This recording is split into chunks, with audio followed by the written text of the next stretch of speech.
갈바리 십자가 앞에서 내 모든 짐 벗었네. 이게 하나님의 은혜가 아니면 무엇이겠습니까? 하나님의 귀하신 은혜를 인하여 여러분들 하나님을 찬양하십니까? 하나님을 찬양하는 주님의 귀한 주의 백성들 되시길 바랍니다.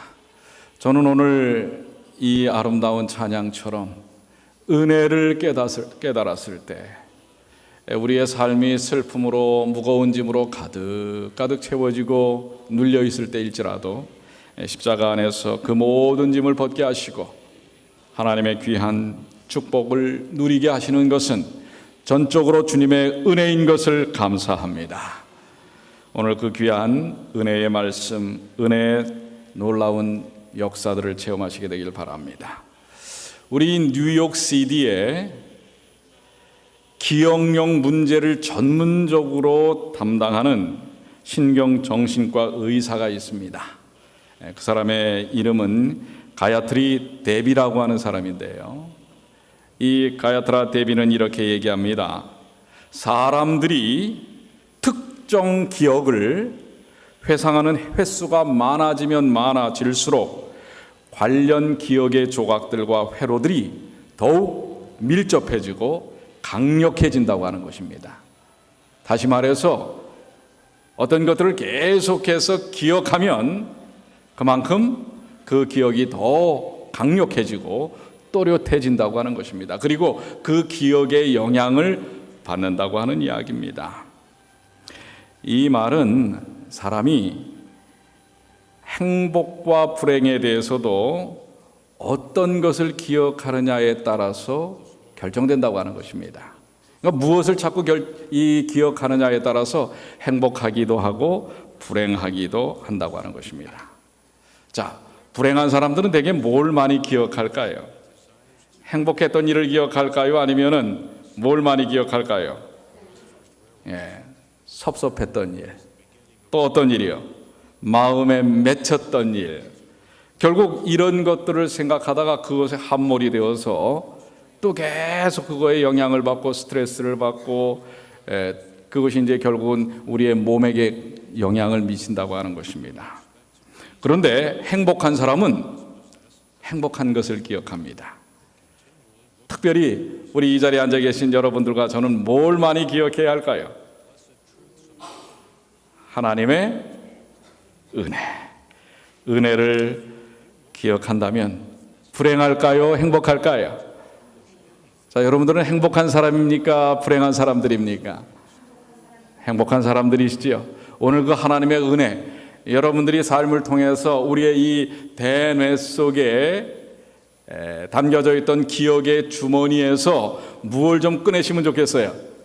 이 그레이스라고 하는 은혜의 이 기억의 주머니에서 은혜의 요소들을 좀 이렇게 끄집어내어서 오늘 그 은혜로 인하여 하나님을 찬양하는 주님의 귀한 자녀들이 되시기를 간절히 축원합니다. 보스턴에 사는 스트로사라고 하는 청년이 있었습니다. 이 청년은 정말 가난했어요. 그래서 그 당시에 이 보스턴의 아주 거상이었던 바턴이라고 하는 사람을 찾아갔습니다. 제가 워싱턴 스트릿에 조그마한 스몰 비즈니스 소매상을 하나 열려고 합니다. 그런데 미천이 없습니다. 그러니 우리 거상 바턴 씨가 2,000불만 빌려주시면 제가 그 일을 시작할 수 있을 것 같습니다. 그랬더니 이 바턴이 이야기하기를, 혹시 그러면은 담보물이 있습니까? 뭘 좀 잡고, 당신의 신용을 내가 아직 믿을 수가 없으니까 당신이 집이 있던지 뭐가 있던지 담보물이 있습니까? 그랬더니 담보물도 없습니다. 그야말로 빈털터리 젊은이입니다. 그래서 결국 이 바턴은 이 스트로사에게 돈을 빌려주지 않았습니다. 그리고 그 사람을 보내는데 그 사람이 이제 그의 사무실을 나가는 순간 근데 마음에 뭔가 자꾸 걸려요. 그래서 이제 문을 열고 나가는 스트로사를 다시 부릅니다. 그리고 앉혀놓고서는 그럼 당신의 사업 계획이 무엇입니까? 물어봅니다. 저는 이러한 계획을 갖고 있습니다. 그때 이 바턴의 마음속에 무언진 몰라도 가슴을 움직이는 게 있었어요. 그래서 무담보로 한 번도 그래 본 일이 없습니다. 그래서 그 직원들도 놀랐습니다. 바톤 사장이 그래 본 적이 없습니다. 담보 없이 2,000불, 이게 상당히 오래전 일이기 때문에 2,000불이라는 돈이 엄청나게 큰 돈입니다. 우리 미국의 이 공황이 일어나기 10년 전 얘기입니다. 그래서 2,000불 엄청난 돈을 빌려줬습니다. 그리고 세월이 흘렀습니다. 그 10년 후에 미국에 공황이 있었죠. 이때 그 거상이었던 바턴은 완전히 파산을 해버렸습니다. 아무것도 남지 않았어요. 그런데 그 순간 누가 찾아왔는지 아십니까?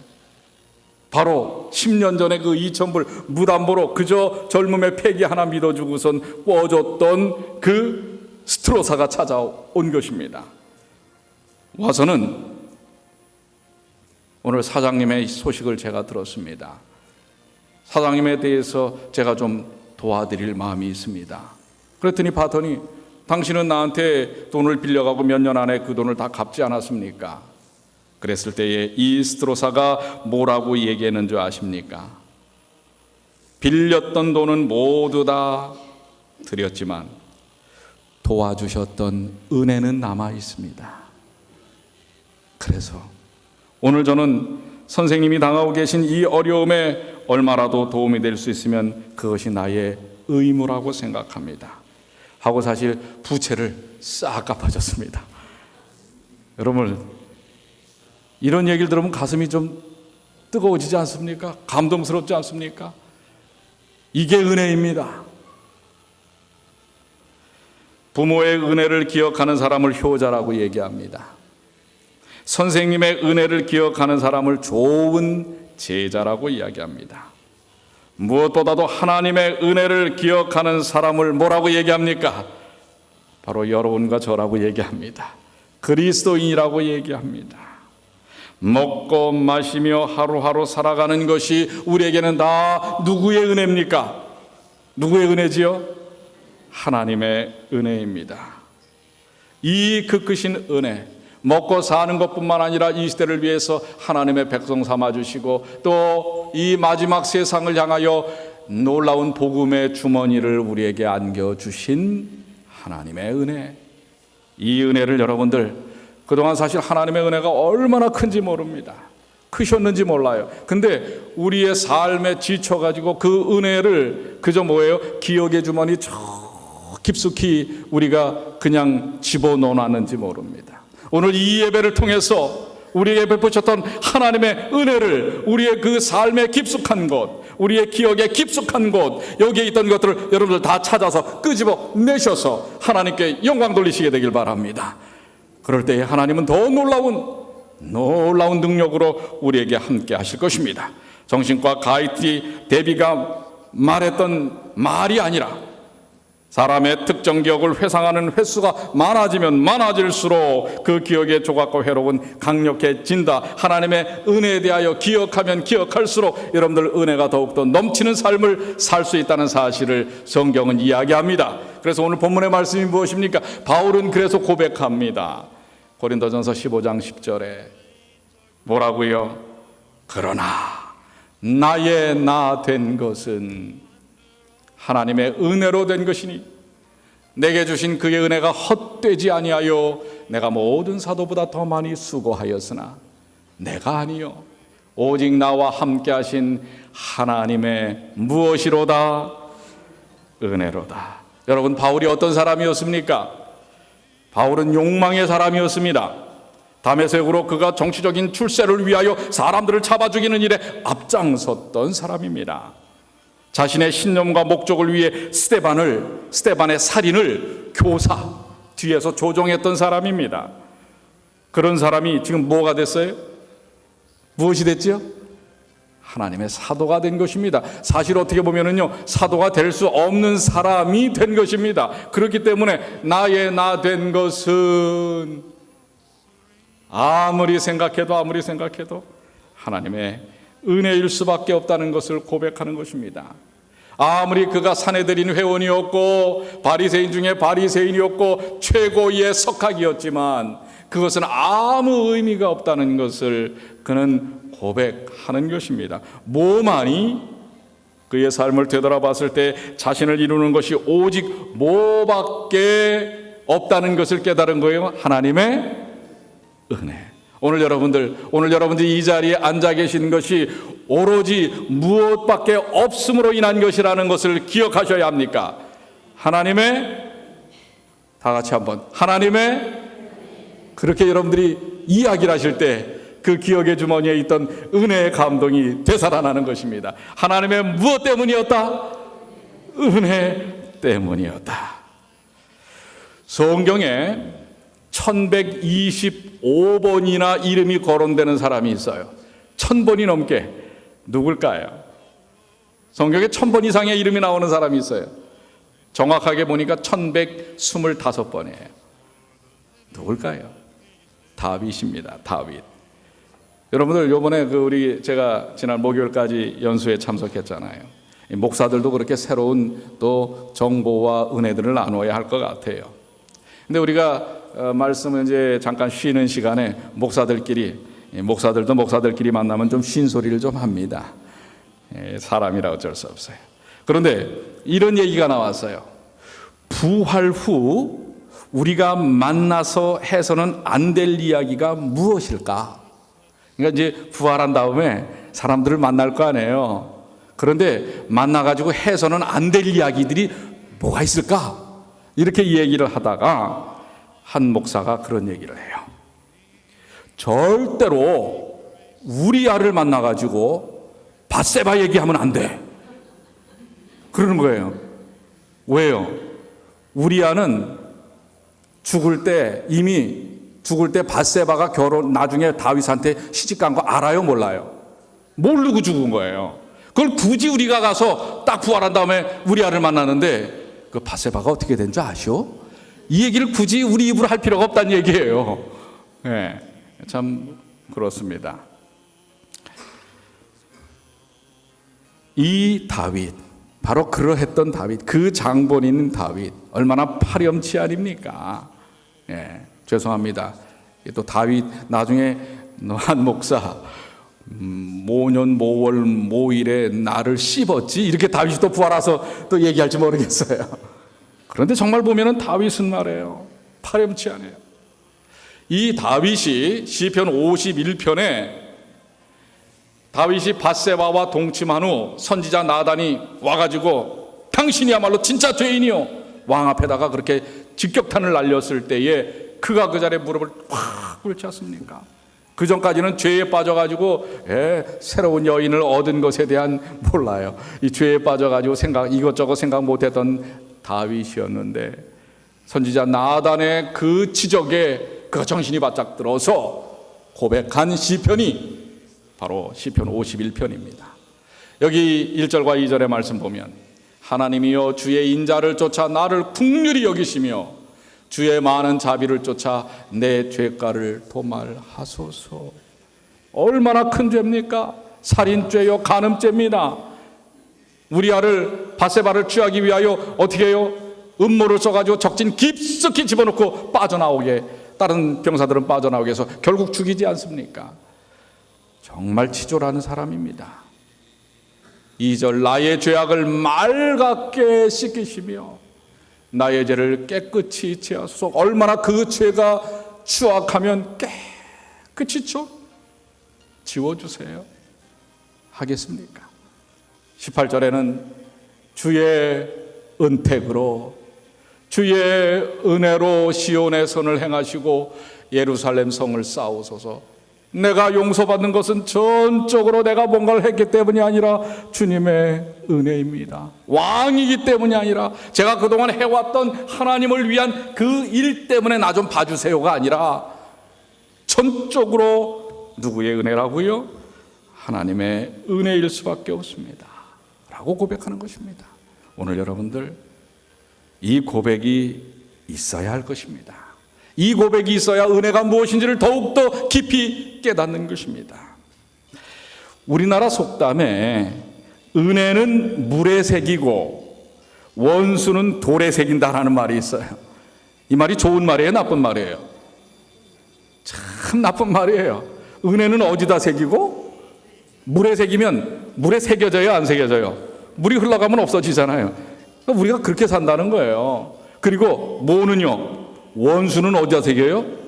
잊지 않으려고 말해요. 변하지도 않는 돌에다가 그냥 철피를 그냥 정으로 찍어서 말입니다. 새겨놓는다고 하는 것입니다. 이게 어떠면은 여러분과 저의 모습입니다. 원수와 악함, 남이 나에게 잘못한 거는 옛날에 우린 돌이 아니라 뭐에다가 적어놓는다고 그래요? 일본 말 같지만은 치부책에다가, 공책에다가 적어놓는 것입니다. 여러분, 은혜를 여러분의 마음의 신비에다가 새기시길 바랍니다. 누구의 특별히 은혜를요? 하나님의 은혜를. 그런데 가장 하나님의 은혜를 정말 소홀하게 여기고 잃어버리는데 대표적인 사람들이 있어요. 하나님의 은혜를 가장 많이 신속하게 엄청나게 잃어버린, 기억력이, 은혜에 대해서는 기억력이 안 좋은 이들이 있었는데 그게 누굽니까? 성경 가운데 나오잖아요. 누구예요? 근데 사실 이 기억력이 세상에서 제일 좋은 백성이 누구예요? 제일 좋은 백성이 누굽니까? 이 노벨상 제일 많이 탄 사람들이 누구예요? 주이시들인데, 주이시들이 기억력이 제일 좋다고 그러는데 하나님의 은혜에 대해서는 기억력이 제일 나쁜 것 같아요. 보세요, 여러분들. 뭐라고 말씀하고 있어요? 여호수아 40장 20절로 24절에 보면 여호수아가 그 요단에서 가져온 12돌을 길갈에 세우고 이스라엘 자손에게 일러 가로되 후일에 너희 자손이 그 아비에게 묻기를 이 돌들은 무슨 뜻이냐 하거늘. 지금 이제 어디를 건너는 거예요? 요단강이 그냥 물이 꽉 차 있는데 이제 법궤를 앞세워서 그 요단강을 이 이스라엘 백성들이 가나안으로 건드는 것입니다. 물이 쫙 갈라져서 말입니다. 그런데 이제 건넌 다음에 길갈에다가 각 지파에서 한 돌씩을 세워서 12돌을 기념비로 세우라는 것입니다. 그런데 이 돌의 뜻이 무엇이냐 하거든 자손들에게, 너희는 자손들에게 알게 하여 이르기를 이스라엘이 마른 땅을 밟고 이 요단을 건넜습니다. 하나님께서 이 물을 가르셔서 요단을 가르셔서 마른 땅으로 그 강을 200만의 백성들이 건넜다고 하는 것입니다.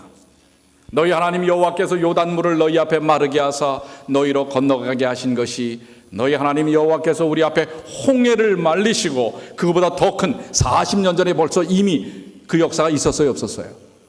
있었죠. 그것을 함께 기억하도록 하는 것입니다. 이는 땅의 모든 백성으로 여호와의 손이 능하심을 알게 하며 너희로 너희 하나님 여호와를 영원토록 경외하게 하려 하심이니라. 자, 이 길갈에다가 12돌을 세운 이유는 뭘 잊지 말라고 하는 거예요? 뭘? 하나님의 은혜를 잊지 말라. 은혜를 잊지 말라. 근데 여러분들 어땠습니까? 그 홍해를 건넌 다음에도 이스라엘 백성들이 40년 동안 잊어버렸어요, 안 잊어버렸어요? 잊어버렸고, 또 이 요단을 건넌 다음에도 잊어버려요, 안 잊어버려요? 결국은 잊어버려갖고 뭐까지 잊어버려요? 나라까지 잊어버리는 것입니다. 그런데 우리 이스라엘 사람들만 얘기할 거 아니지요. 하나님의 은혜를 잃어버리는 데 있어서는 아주 각축을 벌입니다. 앞서거니 뒤서거니 하는 사람들이 누구예요? 오늘 현대의 이스라엘은 우리 아닙니까? 우리야말로 하나님의 은혜를 얼마나 자주자주 잊어버립니까? 어느 날 사슴 한 마리가 사냥꾼에게 쫓기고 있어요. 우리 말씀 가운데도 사슴이 시냇물을 찾듯 하는 배경의 이야기입니다. 그런데 이제 막 사냥꾼이 쫓아오니까 이 사슴이 이리 뛰다 저리 뛰다가 위태롭게 되자 보니까 이 포도 덩쿨이 있는 포도원이 있는 거예요. 그래서 포도밭으로 촥 들어가서, 여러분들 그 포도가 요즘 이제 한창 나올 만한 데 아닙니까? 잎사귀가 넓잖아요. 그러니까 이 포도 잎사귀가 무성하니까 포도나무 덩굴 속에 이 사슴이 탁 숨은 거예요. 사냥꾼이 찾았어요, 못 찾았어요? 그 무성한 포도 덩굴 속에서 사냥꾼이 사슴을 찾지 못하고 지나갔어요. 사슴이 안도에 숨을 쉬었어요. 근데 가만 보니까 하도 쫓기다 보니까 에너지를 많이 써서 당이 떨어져 가지고 뭐예요? 배가 고픈 거예요. 그러니 앞에 이 무성한 파란 이 포도 잎사귀들이 어때요? 얼마나 향기롭게 코끝을 자극하는지 몰라요. 그래서 포도잎을 한 장, 두 장 떼어 먹다 보니 주변에 자기를 감싸고 있던 이 포도잎이 다 어떻게 된 거예요? 없어지니까 뭐가 드러난 거예요? 이 사슴이 사냥꾼에게 잡혔게요? 안 잡혔게요? 잡혔어요? 안 잡혔어요? 이게 이솝 이야기에 나오는 것입니다. 뭔지 아세요? 포도 잎에 대한 은혜를 잃어버린 것입니다. 우리는 위기를 지나면 뭐예요? 그 다음에는 자기의 이익을 찾는다고 하는 것입니다. 오늘 속담 얘기를 두 번 합니다. 우리 말에 물에 빠진 사람 건져내니 뭐 내놓으라 한다? 내보탈이 내놓으라 한다. 여러분들 은혜를 잊지 마시게 되길 바랍니다. 우리의 삶 속에 하나님께서 우리에게 베푸셨던 그 놀라우신 은혜의 기억들을 잊지 않으시게 되길 바랍니다. 그럼 도대체 하나님께서 우리에게 베푸신 은혜는 어떤 은혜입니까? 에베소 2장에 말씀하고 계십니다. 하나님께서 우리에게 주신 그 은혜는 잊을 수 없는 어떤 은혜인가? 전에도 우리는 다 그 가운데서 우리 육체의 욕심을 따라 지내며 육체와 마음에 원하는 것을 하며 다른 이들과 같이 본질상 진노의 자녀이었더니 결국 죽을 수밖에 없는 죽을 사람들이라는 사실입니다. 긍휼에 풍성하신 하나님이 우리를 사랑하신 그 큰 사랑을 인하여 허물로 죽은 우리를 그리스도 예수 안에서 살리셨고 너희가 은혜로 무엇을 얻었다 그렇게 말씀하세요? 구원을 얻은 것이라. 계속해서 뭐라고 말씀하고 계십니까? 또 함께 일으키사 그리스도 예수 안에서 함께 하늘에 앉히시니 어디에까지 앉히신다고요? 구원하셔서 하늘에 예수 그리스도께서 앉히시니 인 그리스도 예수 안에서 우리에게 자비하심으로써 그 은혜의 지극히 풍성함으로 오는 여러 세대에 나타내려 하심이니라. 너희가 그 은혜를 인하여 믿음으로 말미암아 구원을 얻었나니 이것이 너희에게서 난 것이 아니요 하나님의 무엇이라. 이 모든 구원의 은혜는 하나님의 뭐라고 그랬어요? 선물이라고 말씀하셨습니다. 자, 이 말씀을 에베소 2장에 있는 3절부터 우리 8절까지에 있는 말씀을 정리를 한다면 첫 번째, 우리는 누구의 자녀였다고요? 진노의 자녀로서 허물로 죽을 수밖에 없는, 망할 수밖에 없는 존재들입니다. 두 번째는 그런데 그러한 우리를 풍성하신 하나님의 사랑으로 예수 안에서 살리셨다라는 것입니다. 세 번째는 이것이 하나님의 은혜로 얻은 구원이고 일으켜 세우셔서 예수님과 함께 하늘에 앉히셨다. 이것이 바로 하나님의 무엇이다? 선물이라고 말씀하시면서 여기는 이 말씀처럼 뭐라고 하셨어요? 7절에 이 은혜의 지극히 풍성함을 오는 여러 세대에 뭐하려 하신 것이다? 이 받은 은혜는 다른 사람들에게 나눠줘야 된다는 얘기입니다. 자, 우리가 은혜 받을 수 있는 존재예요? 아니에요? 아닌데 은혜 받았어요. 그렇기 때문에 선물이에요. 이걸 이제 뭐하라? 나눠주라. 여러분들, 제가 벌써 근 20년이 돼가네요.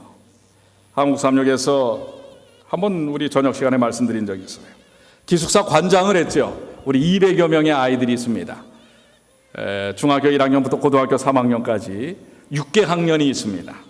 그런데 매월 뭘 했냐면 장학생을 선발을 했어요. 장학생을.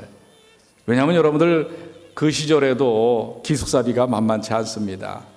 식비도 만만치 않습니다. 그런데 거기 2명, 3명 자녀들을 보내는 분들도 있어요. 그래서 이제 우리 마침 그때 기숙사 식당을 대학에서 운영하고 우리는 중고등학교에서는 그 식당을 이렇게 위탁해서 사용하는 것이기 때문에 이 식당, 대학교 식당 측에다가 가만 보니까 대학교는 그 대학생들 임원들한테, 기숙사 임원들한테 식비를 무료로 제공을 하는 거예요.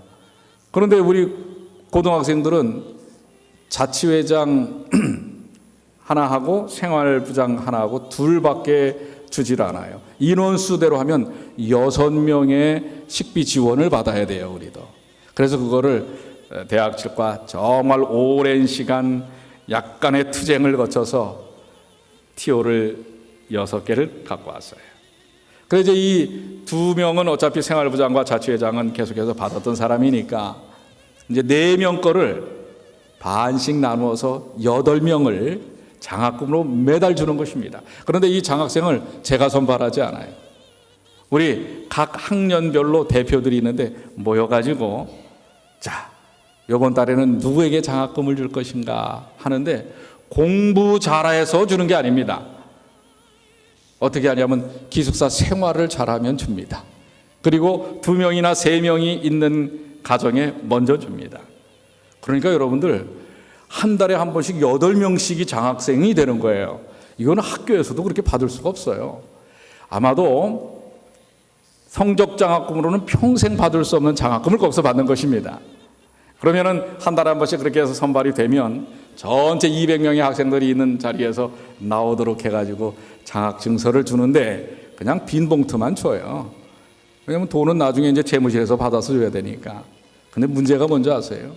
우리가 이렇게 이제 매월 1일 날 그렇게 장학금을 전달을 하는데 대학 재무실에서 돈을 빨리 제때제때 안 보내줄 때가 있어요. 그러면 이미 장학생으로 선발된 아이들의 태도가 어떤지 아십니까? 기다리는 아이들이 있는가 하면 아침 저녁으로 뻔질나게 저한테 찾아오는 아이들이 있어요. 와가지고서는 관장님 왜 돈 안 주세요?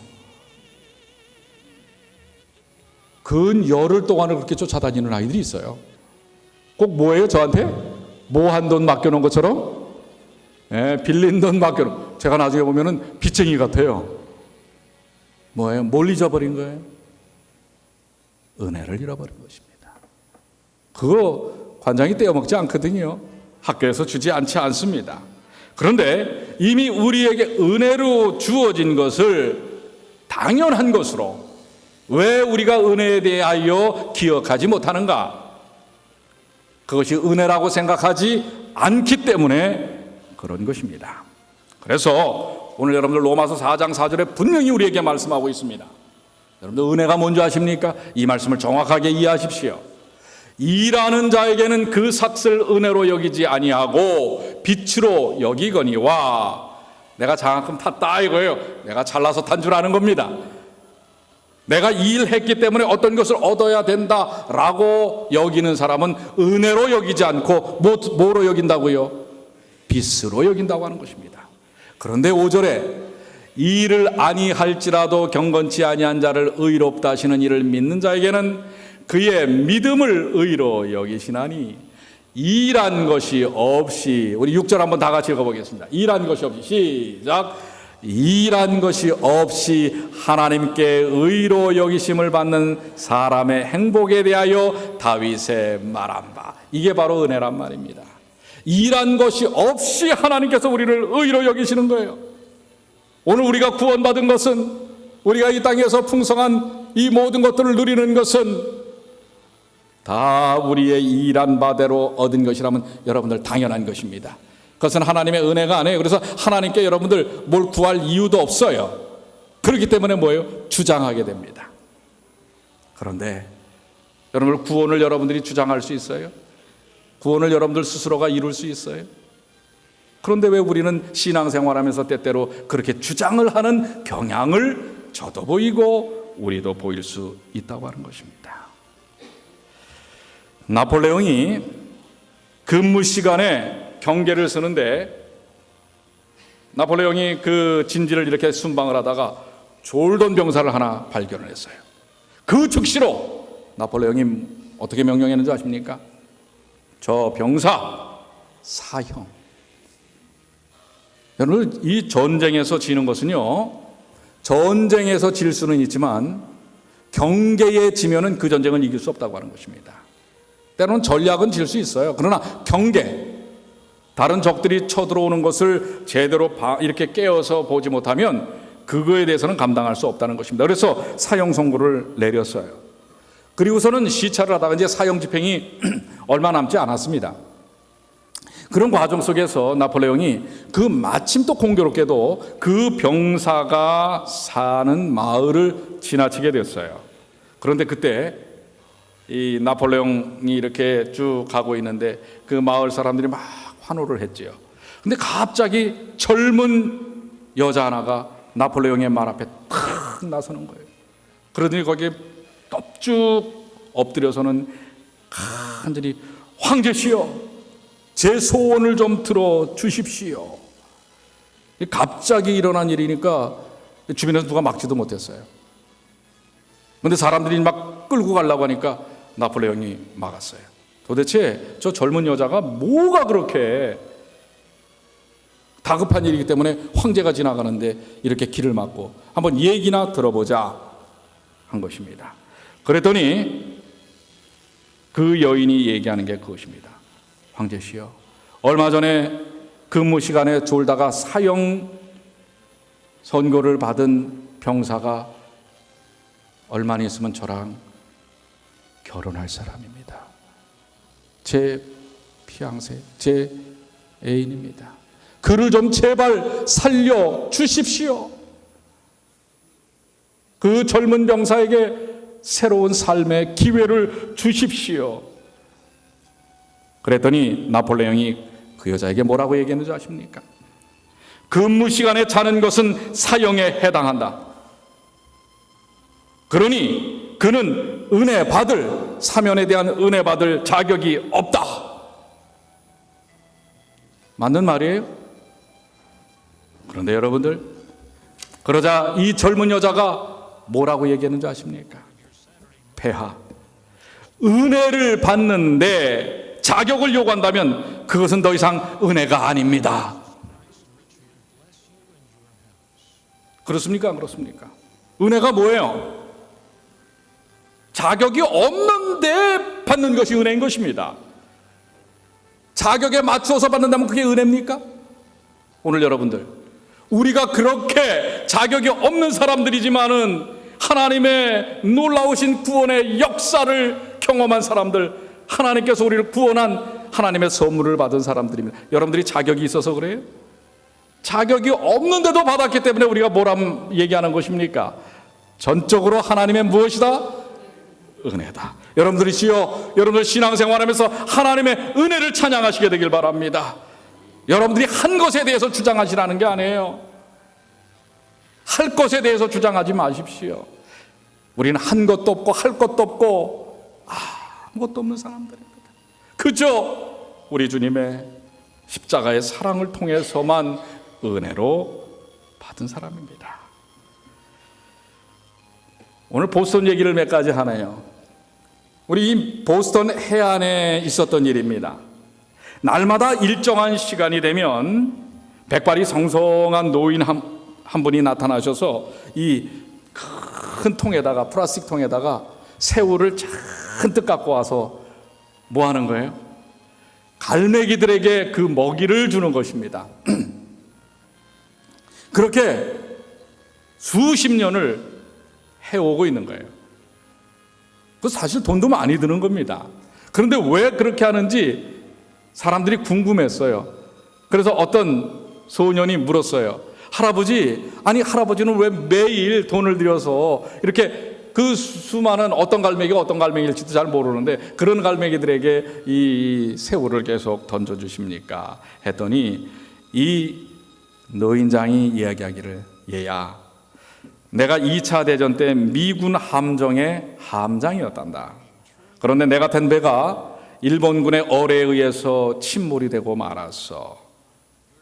그리고 대부분의 부하들은 다 죽고 나와 몇몇 부하들만이 고무 구명보트에 타고 간신히 살아남았는데 식량은 떨어지고 햇볕은 내려지고 그 구명정 안에서도 우리의 전우들이 죽어나가고 있었어. 이제 나도 거의 희망 없이 이제는 내 차례겠구나라고 생각하고 있던 어느 순간 뭔가 좀 이상한 생각이 들어서 눈을 떠보니 내 어깨에 갈매기 한 마리가 앉아 있는 거야. 그래서 처음에는 갈매기를 이렇게 쫓았지.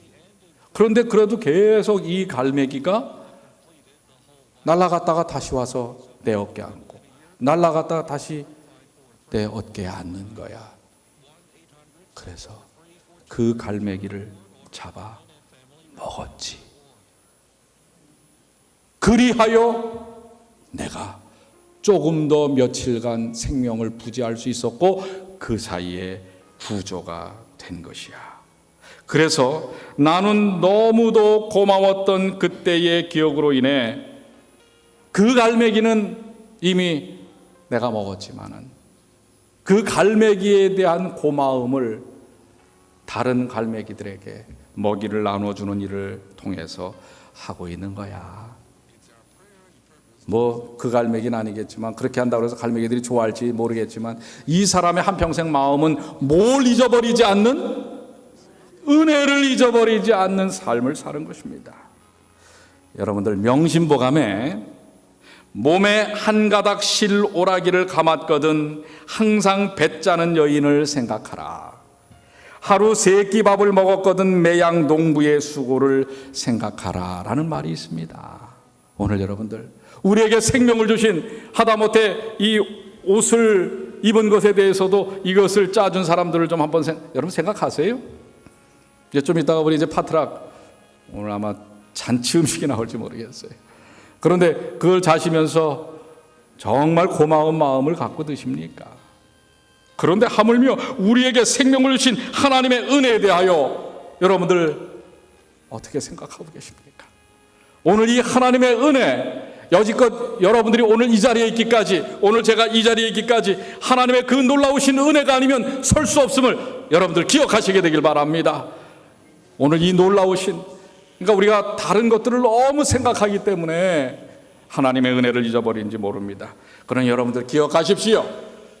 하나님의 은혜를 기억하는 자만이 하나님의 풍성한 역사하시는 능력 속에 살 수 있다는 것을, 사실 제가 지금 목이 많이 상해서 노래는 안 하겠습니다. 그런데 이 찬양이 너무 좋아요. 그래서 여러분들에게 가사를 읽어드리려고 합니다. 나를 지으신 이가 하나님, 나를 부르신 이가 하나님, 나를 보내신 이도 하나님, 나의 나 된 것은 다 하나님의 은혜라. 나의 갈 일 달려가도록, 나의 마지막 호흡 다하도록 나로 그 십자가 품게 하시니 나의 나 된 것은 다 하나님의 은혜라.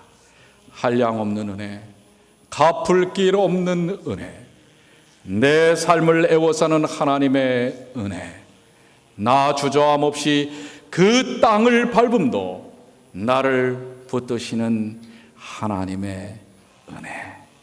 오늘 여러분들 이 하나님의 은혜를 잊지 않으시게 되길 바랍니다. 오늘 이 하나님의 은혜 속에 사시는 주의 백성들 되시길 바랍니다. 우리의 고통과 우리의 아픔을 이미 다 아시고 그 모든 것을 갚아주시는 하나님의 은혜를 잊지 않으시게 되기를 바랍니다. 이 한 마리의 갈매기 때문에 생명을 부지했던 그 퇴역군인처럼 그 은혜에 대하여 잊지 않는 하나님의 귀한 자녀들 되시길 바랍니다. 그래서 우리는 매 순간 히브리서 4장 6절에 있는 말씀처럼 우리 한번 다 같이 읽을까요? 마지막 말씀입니다. 그러므로 시작. 그러므로 우리가 긍휼하심을 받고 때를 따라 돕는 은혜를 얻기 위하여 은혜의 보좌 앞에 담대히 나아갈 것이니라. 우리 지난주에 우리가 계속해서 뭐 하자고 그랬어요? 우리의 삶의 해결책은 오직 뭐라고 그랬어요? 뭐라고 그랬죠? 대단하십니다. 그렇게 잊어버리셔야 제가 또 할 마음이 생기지요. 이번에 새벽 말씀 가운데 우리 은퇴하시는 목사님들이 새벽 시간을 쓰셨는데 그분 중에 한 분이 그런 얘기를 했어요. 제 평생 35년의 사역의 마지막 한 문장은, 제 인생을 결정짓는 마지막 한 말씀은 예수가 해답이다. 예수만이 답이다. 예수는 답이다 라는 것입니다. 저는 그 말씀을 100% 동의합니다. 우리의 삶에 오직 예수만이 답입니다. 그렇습니까? 그런데 예수님이 답일 수 있는 방법은 뭡니까? 예수님을 답으로 삼는 방법이 뭐예요? 뭐죠? 기도예요. 내 인생 가운데서 하나님의 은혜 속에 풍성하게 살 수 있는 예수만이 답이 될 수 있는 방법은 오직 그분께 나가는 거예요. 보세요. 은혜의 보좌 앞에 담대히 뭐 할 것이라? 나아갈 것이라. 자, 다시 한번 읽습니다. 그러므로 시작. 그러므로 우리가 긍휼하심을 받고 때를 따라 돕는 은혜를 얻기 위하여 은혜의 보좌 앞에 담대히 나아갈 것이니라. 그렇게 하시겠습니까? 오늘 바로 하나님의 은혜에 나아가는 것, 나아가야 되는 때가 지금이고 나아가야 되는 것은 바로 이렇게 기도하는 것입니다. 오늘 여러분들 지난 한 주간의 삶을 생각하시면서 또 돌아올 한 주간의 삶을 생각하시면서 하나님의 은혜의 풍성함을 누리는 주님의 귀한 자녀들이 되시기를 간절히 축원합니다. 우리 다 같이 일어나셔서 우리에게 은혜의 놀라운 능력을 베풀어 주시는 우리 주 예수님 1절만 누르겠습니다.